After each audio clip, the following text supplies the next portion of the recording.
ہماری زندگی کو خلاصہ کر دیا 2 دنوں میں۔ چھٹی کلاس میں ہم نے ایک پویم پڑھی تھی جس میں بتایا گیا تھا کہ زندگی 7 دنوں کی، ہفتے سے شروع ہوتی ہے اور جمعے پہ ختم ہو جاتی ہے۔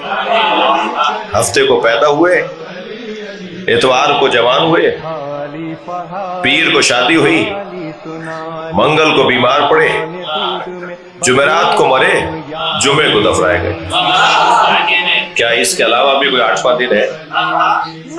تو ہمیں بتایا گیا تھا کہ ہاں، ہفتے کے 7 دنوں کی زندگی ہے۔ مولا علی نے تو اس زندگی کو اور چھوٹا کر دیا۔ مولا نے فرمایا زندگی 2 دن کی ہے۔ مولا کی منطق میں 7 دن کی نہیں ہے، مولا کی زبان میں زندگی 7 دنوں کی نہیں ہے، مولا کی زبان میں زندگی 2 دن کی ہے۔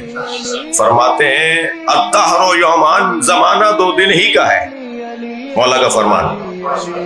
میں ان بچوں اور جوانوں سے کہوں گا، کچھ ایسے اقوال ہیں ائمہ اہل بیت کے، خود سرکار دو جہاں کے، کچھ ایسی آیات ہیں جنہیں تغرا بنوا کر فریم کروا کے گھروں میں لگانے کی ضرورت ہے، تاکہ آتے جاتے اس آیت کو پڑھیں اور ہمارے رویے بدل جائیں، آتے جاتے اس قول کو پڑھیں اور ہمارے طریقے تبدیل ہو جائیں۔ مثال کے طور پہ قرآن مجید کی مختصر ترین آیت سورہ تکویر کی آیت، اللہ ارشاد فرما رہا ہے فَأَيْنَ تَذْهَبُونَ، کہاں جا رہے ہو؟ پوری آیت ہے یہ، آیت کا بیچ کا حصہ اور اگلا حصہ نہیں ہے، پوری آیت ہے، کہاں جا رہے ہو؟ قرآن پکار کے کہہ رہا ہے کہ کہاں جا رہے ہو؟ اگر جانے کا جواب ہے تو جاؤ، ورنہ کہاں جا رہے ہو؟ اگر اللہ کو جواب ہی نہیں دے سکتے کہ کہاں جا رہے ہیں تو جا کیوں رہے ہو؟